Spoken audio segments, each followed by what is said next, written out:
a sua Bíblia para o livro de João, o Evangelho de João, capítulo 9. Evangelho de João, capítulo 9. Vamos ler de 13 a 41. João 9, de 13 a 41.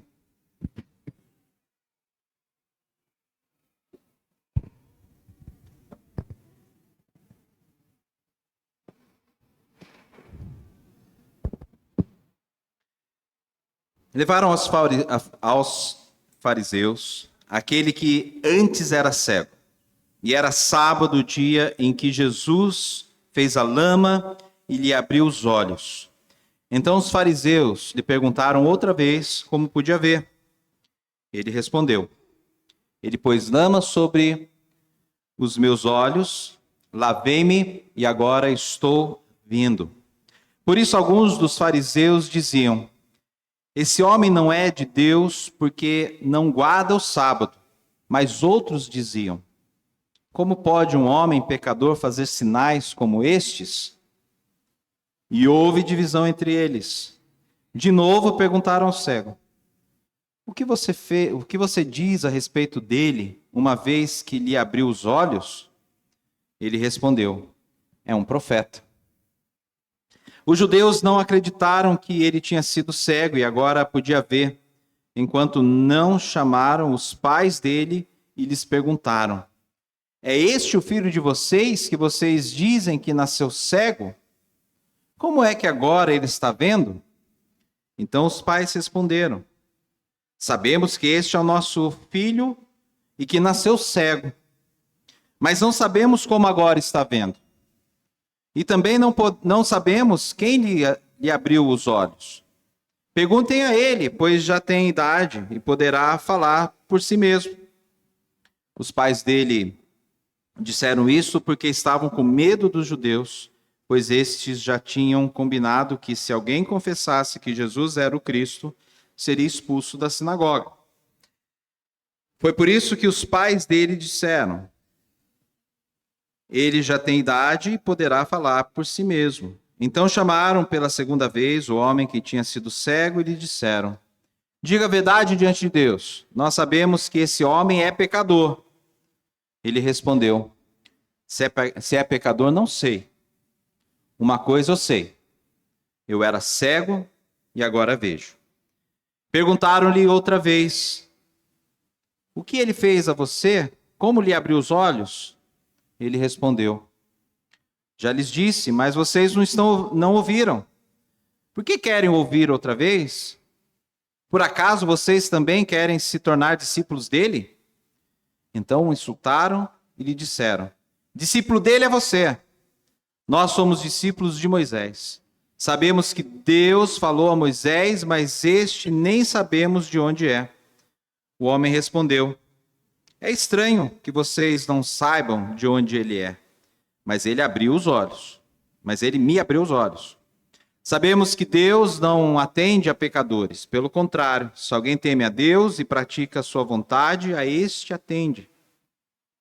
Desde que o mundo existe, jamais se ouviu que alguém tenha aberto os olhos a um cego de nascença. Se este homem não fosse de Deus, não poderia ter feito nada. Mas eles disseram: Você nasceu cheio de pecado e quer nos ensinar? E o expulsaram. Jesus ouviu que eles tinham expulsado o homem. Ao encontrá-lo, perguntou: Você crê no Filho do Homem? Ele respondeu: Quem é, Senhor, para que eu creia nele? E Jesus lhe disse: Você já tem o visto, e é aquele que está falando com você. Então ele afirmou: Eu creio, Senhor, e o adorou. Jesus continuou: Eu vim a este mundo para juízo, a fim de que os que não veem, vejam, e os que veem se tornem cegos. Alguns dos fariseus que estavam perto dele perguntaram-lhe: Por acaso também nós somos cegos? Jesus respondeu: Se vocês fossem cegos, não teriam pecado algum. mas porque agora dizem: nós vemos, o pecado de vocês permanece. Obrigado, Senhor, pela tua palavra e pelo privilégio que podemos ter em lê-la e ensinar, ó Pai. Que o teu Santo Espírito ministre em nossos corações, que a tua voz ecoe sobre as nossas vidas, nos trazendo não só a paz, mas também a certeza, ó Deus, de que o Senhor é quem faz e fará, é o Senhor quem vai à frente das nossas vidas, é o Senhor quem nos dá a oportunidade de crescimento na tua palavra, e que o Senhor nos faça crescer em tudo, na tua graça, ó Deus, assim oramos, em nome de Cristo Jesus. Amém. Irmãos, só para a gente voltar a entender, contextualizar, o último bloco que nós pregamos, 2 semanas atrás, capítulo 9, de 1 a 12, Jesus ele cura um cego de nascença. E o feito, a forma como ele faz, ele pega, ele cospe numa lama, faz ali, cospe no chão, né? Faz uma lama, e com essa lama, esse lodo, então ele coloca nos olhos daquele cego e pede para aquele cego, para que ele vá até a fonte de Siloé, o tanque de Siloé, e o texto diz lá que Siloé significa o enviado, e nós vimos que ali ao lavar os olhos, então ele passa a ver. Então, em meio àquela escuridão que sempre foi presente na vida dele, começa a vir cores, começa a vir luz. Agora o sensor começa a agir, ele começa a ter a sensação e a restituição da sua vista por completo. Aquele homem era cego, ele não viu quem fez isso, ele não conhecia Jesus, ele só ouviu. Mas essa experiência o fez agora então ser o enviado. Versículo 7 vai dizer isso. Né? Ele foi aquele tanque que significa o enviado, e esse é o enviado. Jesus vai usar aquele homem agora como testemunha viva dos feitos de Jesus, a experiência viva daquilo que Jesus pode fazer e faz em nossas vidas. E agora então, a partir do versículo 13, nós vamos ver que aqui há um levante contra Jesus, e eles começam a querer interrogar aquele cego, porque quando Jesus fez isso era o sábado. E nós vamos ver que para aqueles fariseus importava muito mais seguir os mandamentos, as leis impostas por eles mesmos, o peso da lei impostas por eles mesmos no sábado, do que seguir o Senhor do sábado, que era Jesus. Irmãos, Jesus ele é a luz do mundo, e o que ele faz é julgar, trazendo luz aos que estavam em trevas. E aos que a si mesmos se julgam, esses permanecem em trevas. Ou seja, aqueles que reconhecem que não podem ver, que são cegos, que são dependentes, e precisam da dependência de Jesus, esse Jesus julga trazendo salvação. Porque a salvação é o momento de justiça para aquele que crê. Quando você crê, você já está sendo julgado.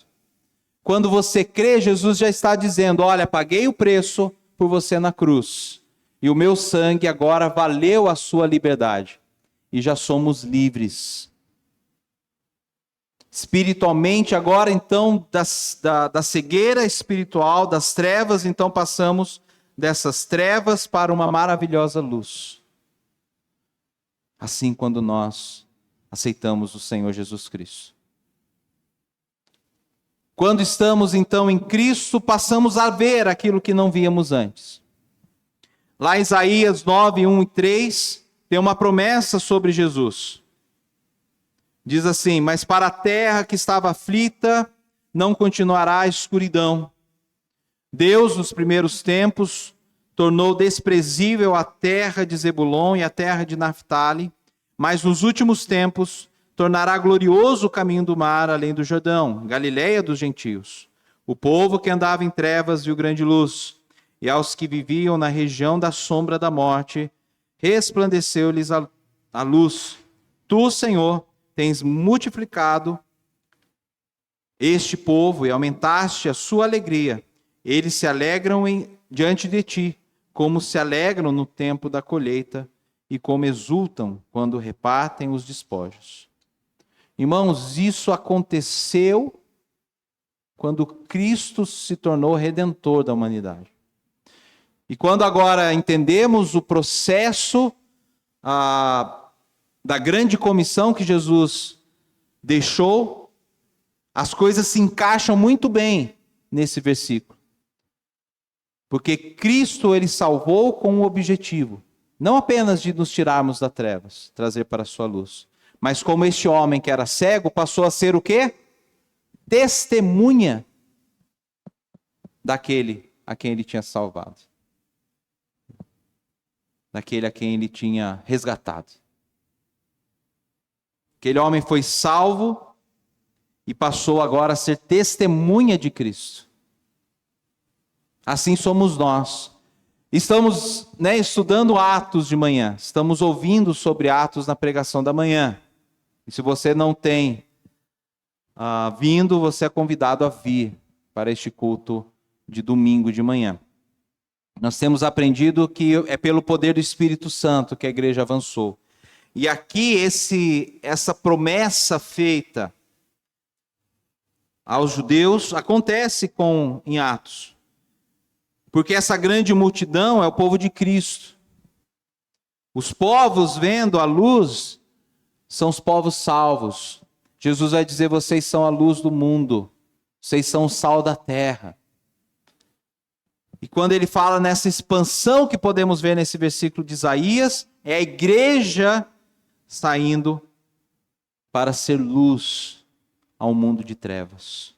Mas o texto ele vai dizer de algumas coisas que nós precisamos entender.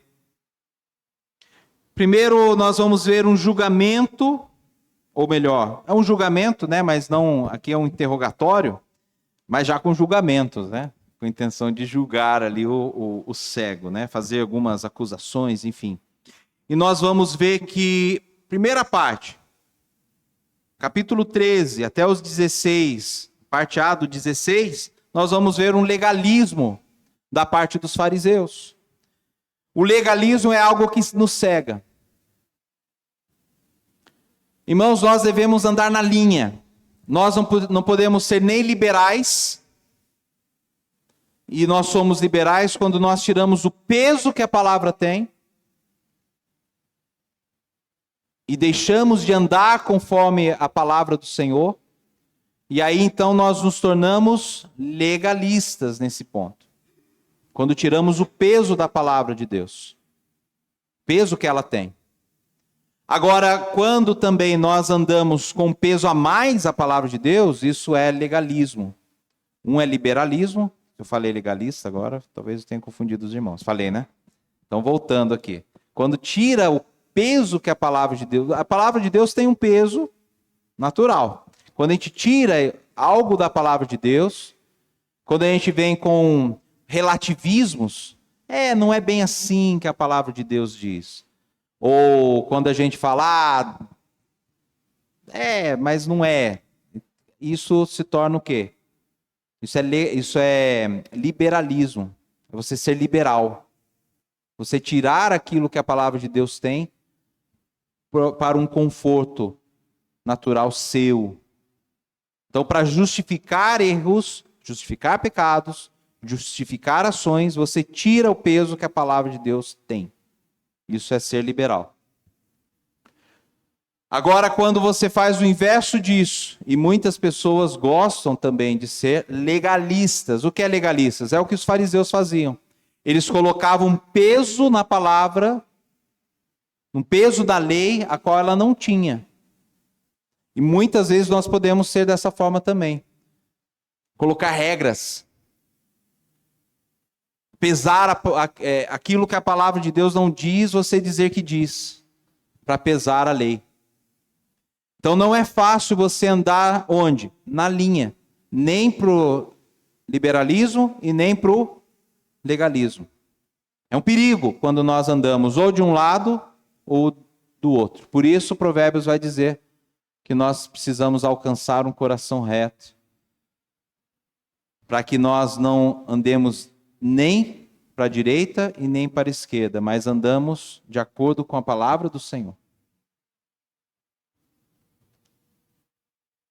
O legalismo aqui, a gente vai ver que aqueles vizinhos que conheciam aquele cego, aqueles conhecidos dele, quando fala lá no versículo 13, levaram aos fariseus, são os vizinhos, são os conhecidos. Porque agora eles ficaram em dúvidas. Aquele que era cego agora está vendo, e ele passou a ver no dia de sábado. Está certo isso? Como a gente diz aí nos bastidores, está certo isso, Arnaldo? Né? O que a regra diz? Aqueles vizinhos foram conferir o que a regra diz. Com quem? Com os fariseus. Então levaram aquele cego para os fariseus. Olha, diz aí.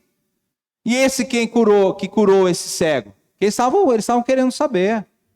Esse que curou esse cego, quem que é? Podemos seguir ele? Ele é o Cristo? Digam aí.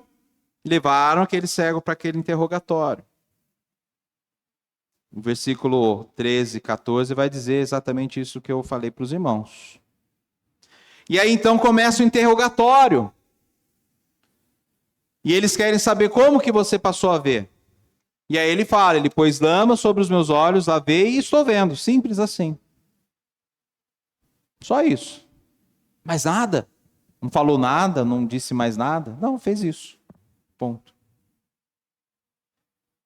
Agora houve uma divisão. No versículo 16, parte B do versículo, vai dizer que houve uma divisão. Alguns homens foram para o lado de que, por ser sábado, aquele homem que curou não podia ser de Deus. Porque como pode alguém de Deus, desobedecer à lei de Deus? Então houve divisão. Uma turma que ficou contra, porque ele curou no sábado. Agora outros diziam, como pode um homem pecador fazer sinais como estes? Ele é o Cristo. Ou ele é um profeta, ele é alguém? Ele não pode ser pecador. Da onde veio então essa cura? E aí eles começam ali um partidarismo. E o texto vai dizer que houve divisão entre eles.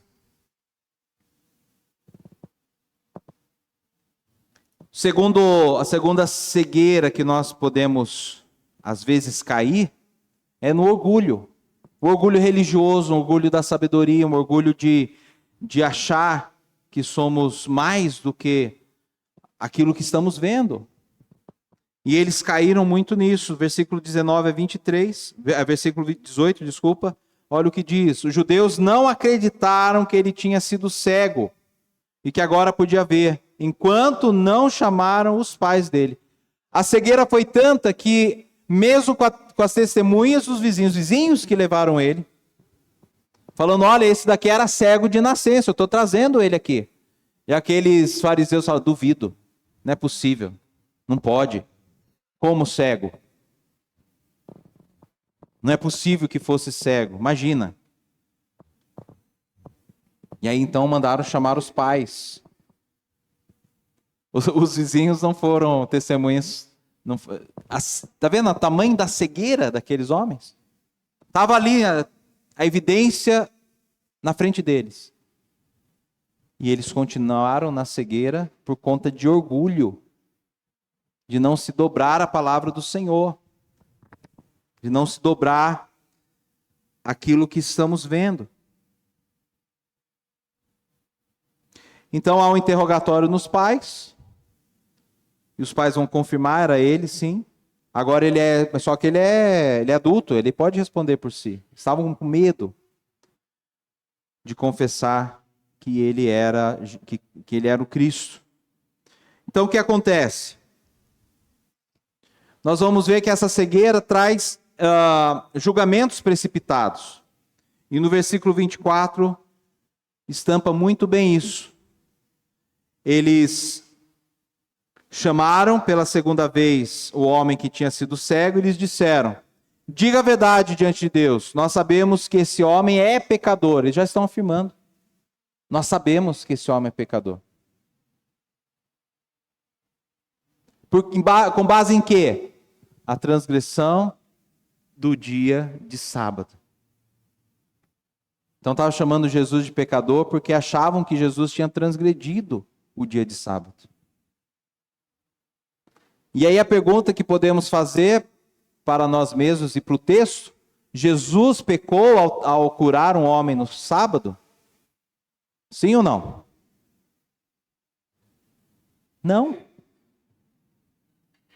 Porque a lei de sábado não tinha esse peso. A lei era para descanso e adoração ao Senhor. E Jesus mesmo vai falar: se vocês tiverem um gado seu preso tolando, morrendo em uma vala, vocês não vão lá retirar aquele gado? E se retirar aquele gado, estão pecando? Por não deixar morrer uma criatura de Deus? E se alguém tropeçasse na casa, ou na escada, ou no quintal, ou no andar, enfim, qualquer tipo de acidente doméstico, e se cortasse, você não podia colocar uma atadura, atar aquele sangue, curar, passar um remédio naquele sangue? Ou ia deixar ali Imagina o Regis quando caiu na casa, né, Regis? Se fosse sábado, a Nayara não podia socorrer você, pensou? E aí? Ia esperar até no domingo para vir o resgate? Então, irmãos, Jesus não transgrediu a lei. Ele curou, e ele quis mostrar isso. Porque eles queriam que aqueles homens que estavam cegos pela lei, ou pelo menos queria mostrar isso, que eles estavam errados, eles estavam cegos, eles estavam na escuridão do orgulho, do legalismo, do viés, da cegueira enviesada. Eles estavam ali.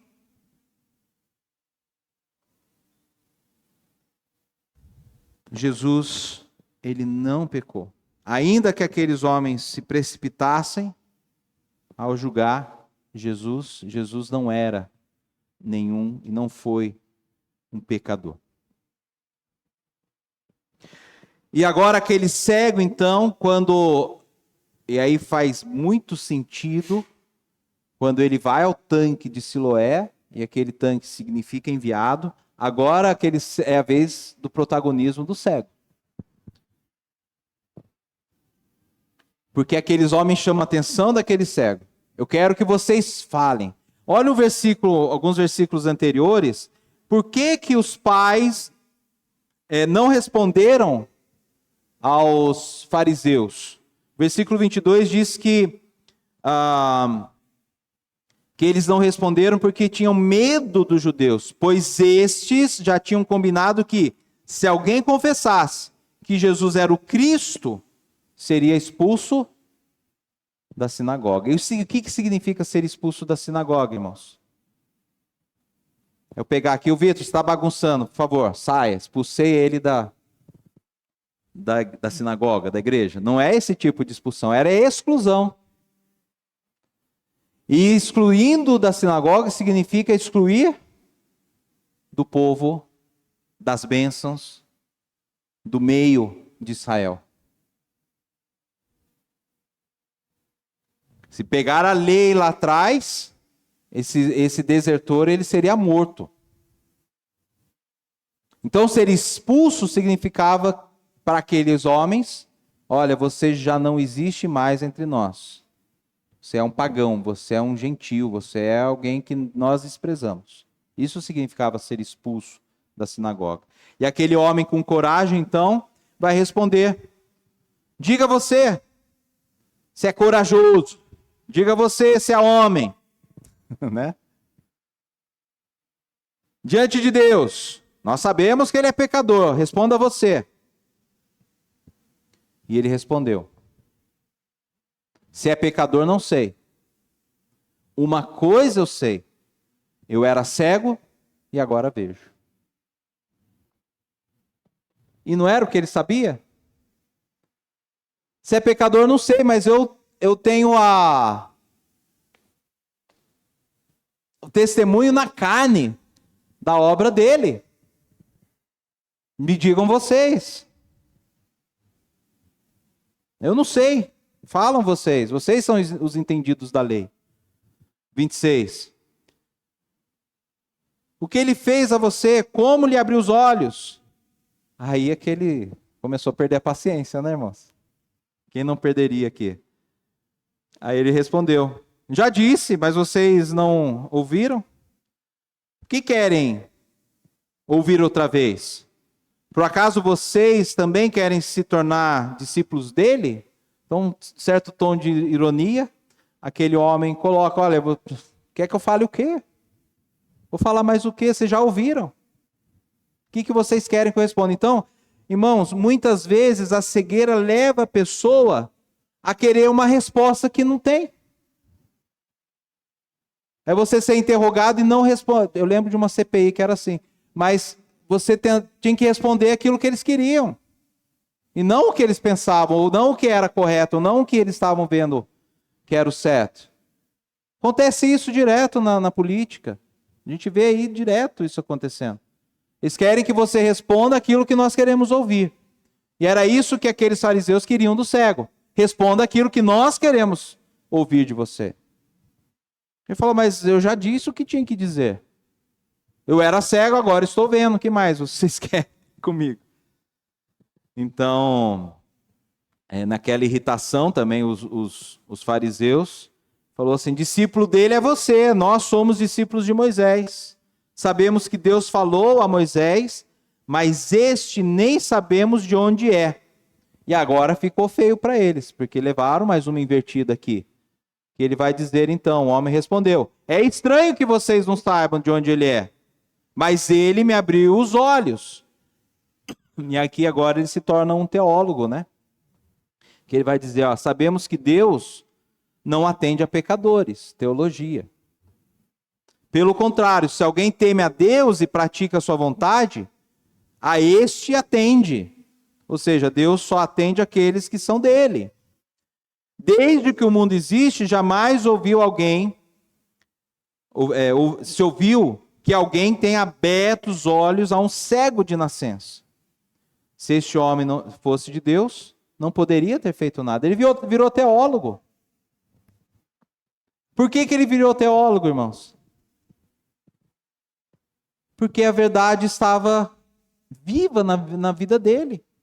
Ele não podia mentir, ele não podia negar o fato de que ele era cego e agora está vendo. Ele não podia negar aquilo, a experiência que ele teve com Jesus. Como negar a experiência? Não tinha como. E isso, irmãos, nos faz refletir de que, às vezes, nós seremos acusados, ou nós teremos que testemunhar da verdade que aconteceu em nossas vidas. Todos nós tivemos uma experiência com Jesus. Todos nós que estamos em Cristo, tivemos uma experiência com o Senhor. Como negar essa experiência?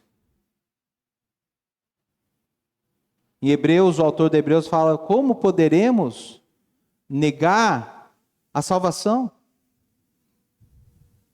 Não tem como. Como que eu vou deixar de anunciar que Cristo, Ele salva, que Cristo, Ele mudou a minha vida, se de fato Ele mudou? Como posso negar se nós estamos vivendo tão grande salvação em nossas vidas? Aquele homem tinha vivenciado uma experiência real, factual, né, física com Jesus. Eu sei que muitos aqui tiveram experiências com Jesus fisicamente. Muitos. Aqui. Reunidos aqui. Muitos tiveram experiências físicas com o Senhor Jesus. Mas a maior experiência que tivemos com Jesus foi o dia que Ele nos chamou. Foi o dia que Ele nos resgatou. Foi o dia que Ele nos tirou das trevas e trouxe para a sua luz. E uma vez que, estando nós nessa luz, nós pudemos ver. É o que o versículo que o André leu. Salmos 36, né, André? 36? Acho que o versículo 6 fala, na luz vemos a luz. Salmos diz isso. Versículos que nós lemos. Não sei se os irmãos separaram. Mas tem esse versículo lá. Na luz vemos a luz. Agora, nas trevas vemos a luz?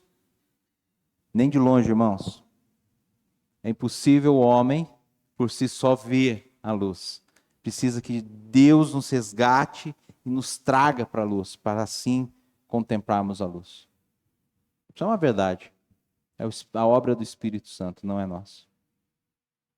Nós sequer tínhamos vontade disso. Mas Deus nos trouxe para a luz para ter essa vontade de crer em Cristo. E cremos. E aceitamos. Tivemos uma experiência com o Senhor. E eu não sei que grau foi a sua experiência com Cristo. A minha foi tão forte que eu, ao não saber quando tinha sido, eu orei e Deus me indicou. Foi naquele dia. Fui lá, voltei no tempo. Parecia regressão, né, que eles fazem psicologicamente. Né? A Fernanda conhece aí, ó, as teorias, né? Teorias. Regredir, né? Mas foi espiritual. Foi lá no dia que eu tinha sido, que Deus falou comigo, quando eu tinha 4 anos de idade, da salinha da escola dominical. Eu já tinha, acho que uns 15 anos, mais ou menos, quando eu pedi para Deus me mostrar o dia que tinha sido o dia da minha conversão. O dia que eu entendi que Cristo era o meu Salvador. Eu não sei qual o tamanho da sua experiência, mas eu tenho certeza que foi marcante. Algum momento você sentiu. Irmãos, virá mais momentos assim.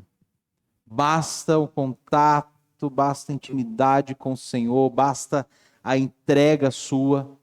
Toda vez que nós nos entregamos ao Senhor verdadeiramente, de corpo, de alma, de espírito, fala, Senhor, eis-me aqui, não quero dar mais nenhum passo se não for pela tua vontade, o lugar que eu quero estar é no centro da tua vontade, muda o meu coração, muda a minha vida, me ajude, me encaminhe, me dê as novas direções. Toda vez que você tem uma entrega, você vai sentir um renovo, você vai sentir o Espírito Santo falando com o Senhor. Você vai ter uma experiência nova com o Senhor Jesus Cristo, toda vez que você se dispor a isso. E que isso possa acontecer todos os dias.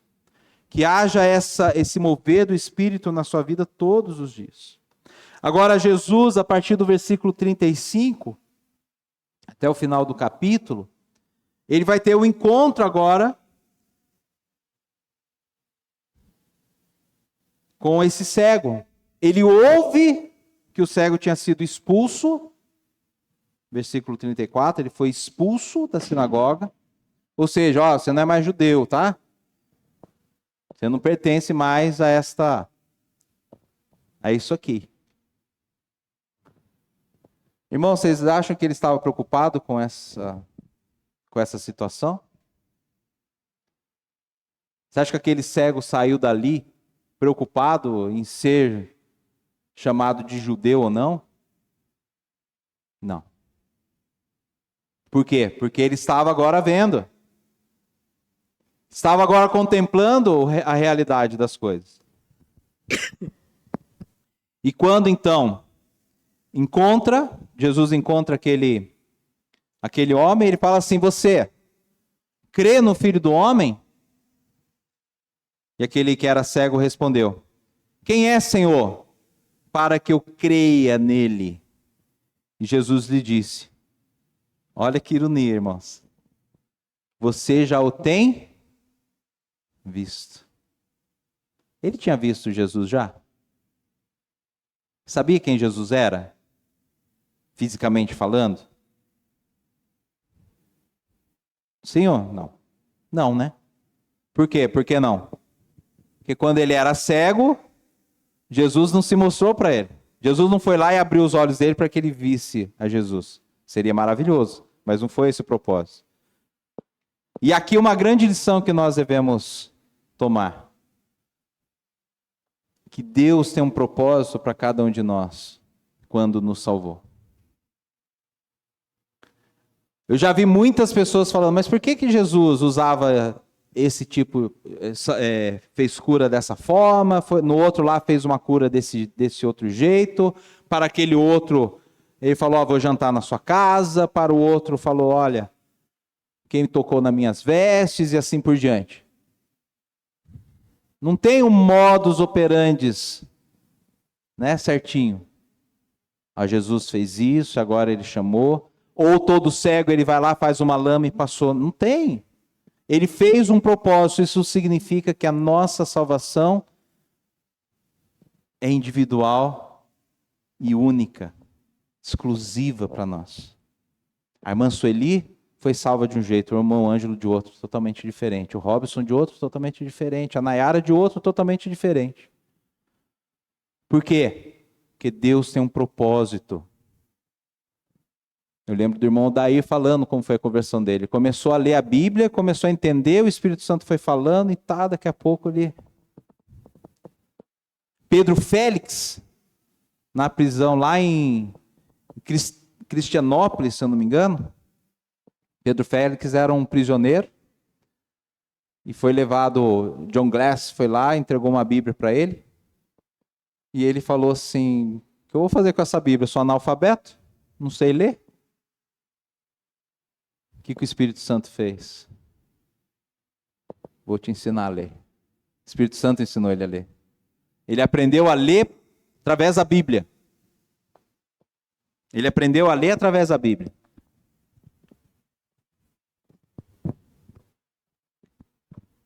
E o Espírito Santo o salvou. Ele se converteu. E ele leu a Bíblia, terminava a Bíblia, começava de novo, terminava de ler, começava de novo, para o resto da vida dele. E se tornou uma das maiores igrejas nossa lá, em Goiânia. Através da prisão. Começou a levar a palavra de Deus para os prisioneiros, e os prisioneiros foram se convertendo, e ali saiu uma igreja. Aquele homem nunca tinha visto a Jesus e Jesus fala para ele, você já tem o visto. É aquele que está falando com você. Por que Jesus afirma? Porque mesmo cego, mesmo não vendo, ele conhecia Jesus. E ele pregou a Jesus, ele testemunhou de Jesus. Uma coisa eu sei, eu era cego e agora vejo. Ele viu, mesmo sem ter visto pessoalmente. Irmãos, isso nos faz lembrar de alguém? Alguém que nunca viu Jesus, mas já o conhece há muito tempo? Quem é essa pessoa? Você e eu. Nós nunca vimos Jesus. Quem viu Jesus aqui? Levanta a mão. Amém? Amém? Não? Mas como você foi salvo por ele? Você não o viu. Como você foi salvo por ele? Nunca viu, irmã Sueli? Jesus? Também nunca vi. A fé. Por isso que Jesus falou, você já o tem visto. Porque ele teve fé. Ele foi prova da experiência real de uma transformação na vida dele. E mesmo sem nunca ter o visto com os olhos, e agora ele foi cego, agora ele vê, E aleluia, aquele homem conheceu a Jesus pessoalmente. E aqui tem uma outra afirmação, né? Porque Jesus era tão comum que aquele homem nem lembrou da voz de Jesus, né? Porque o Jesus tinha falado com ele, mas não lembrou nem da voz. Era comum Jesus. Era um de nós. Talvez até eu sou um pouquinho diferente aí, né? Do branquelão, né? Alto, meio diferente da maioria, mas assim, ele era comum. Estatura comum, aparência comum de judeu. Nada o chamava atenção nele fisicamente falando. Queríamos, né? Que ele fosse um autor de Hollywood, mas não era. Era comum. Estava ali no meio deles, ele não queria realmente chamar atenção, as profecias do Velho Testamento dizem que ele não chamava atenção pela aparência. Não era esse o objetivo. Irmãos, a partir então de que ele entendeu o que Jesus estava falando, ele falou: eu creio, Senhor, e o adorou. Assim foi também a nossa conversão. A partir do momento que eu entendi quem é Cristo, eu disse: eu quero.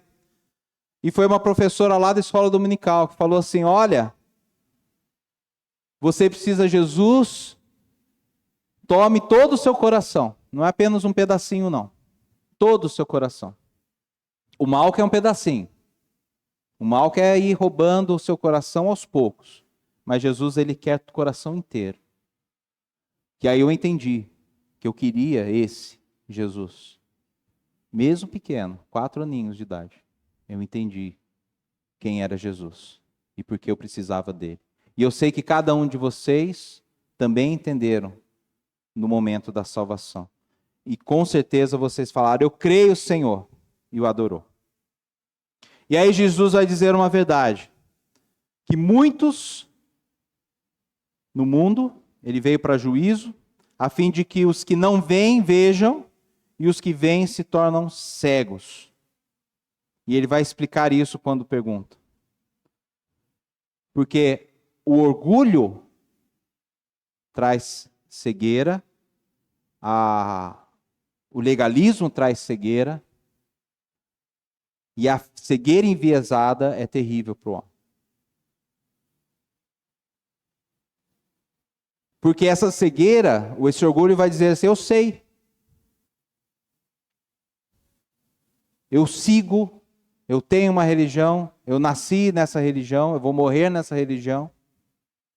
Meu pai era assim, eu sou assim, meu filho vai ser assim. Não, eu já evoluo aqui, eu já dou muita caridade, faço muita caridade, eu entrego muitas cestas para os pobres. Esses continuarão cegos se não se arrependerem, se não se humilhar, dizer assim: eu não sou eu. Para aquele cego, ele estava pouco, estava desprezando o judaísmo. Para ele não importava mais o judaísmo. Precisava do quê? Agora eu estou vendo, acabou, eu fui salvo. Agora eu vou se tornar discípulo desse homem que me salvou. E com certeza ele saiu e foi atrás. Com certeza ele era um dos 500 que estavam vendo Jesus ascender-se ao céu. Ele deixou de ser um mendigo, agora passou a ser um seguidor de Jesus. E assim fomos nós também. Meus irmãos, qual foi o toque de Jesus na sua vida? Não sei como foi, mas eu sei que humildemente você precisou se render a Cristo. E a pergunta é: você tem continuado nessa mesma ação de humildade? Nessa mesma ação de dizer: Senhor, eis-me aqui, usa-me. Nessa mesma ação de dizer: Senhor, sem ti eu não sou nada. De dizer: desprezo qualquer apego a este mundo. Eu quero me apegar aos valores e às coisas que são eternas. Nada nessa vida me importa se não for para seguir ao Senhor. Baixe sua cabeça, ore nesse momento. Até que ponto? Qual é a sua posição diante de Deus. O que significa Cristo na sua vida? Faça uma oração de entrega, faça uma oração de reconhecimento, faça uma oração de gratidão.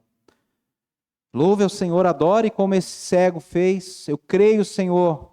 Adore ao Senhor nesse momento. Você que foi salvo por Ele. Você que deixou de ser cego um dia. Porque somente assim podemos ser como aquele cego foi, testemunhas vivas da ação de Deus, de uma experiência real com Jesus Cristo. Senhor, te adoramos, ó Pai, nesta noite. Nos colocamos, ó Deus, em posição de humildade diante do Senhor. Obrigado, ó Deus, porque o Senhor nos tirou de uma condição de trevas total, de cegueira espiritual e nos trouxe para a Tua luz. E na Tua luz, como diz os Salmos, podemos ver a luz. É só na Tua luz, Deus, que podemos contemplar a luz. E aquele que era cego fisicamente, o Senhor curou. E ele fisicamente passou a ver. Mas a maior transformação na vida dele foi sair de uma cegueira espiritual para ver o Senhor Jesus. Pai, nós cremos que o Senhor é o Santo de Deus. Enviou o seu Filho Jesus. Enviou a Deus o teu Filho para morrer na cruz por nossos pecados. Obrigado a Deus por tão grande salvação. Obrigado porque isso nos trouxe redenção. E uma vez que fomos libertos, ó Deus, o Senhor foi lá e já, ó Pai, determinou em juízo que fomos comprados por esse sangue. E o sangue já valeu. E não passaremos por condenação nenhuma. Porque não há condenação àqueles que estão em Cristo Jesus. Assim diz Romanos 8. Obrigado a Deus porque estamos nessa posição juntamente com o Senhor. Obrigado a Deus porque a cada dia o Senhor fala conosco no particular. E podemos, ó Deus, em nossos quartos, no particular, individualmente, render louvores ao Senhor. E buscar, ó Deus, uma intimidade com o Senhor. Que o Senhor a cada dia, ó Deus, nos transforme, nos purifique, nos santifique, ó Deus, para que cada vez mais as pessoas possam olhar para nós e não verem a nós mesmos, mas verem Cristo em nossas vidas. Obrigado, Senhor, por tão grande salvação. Em nome de Cristo Jesus oramos. Amém.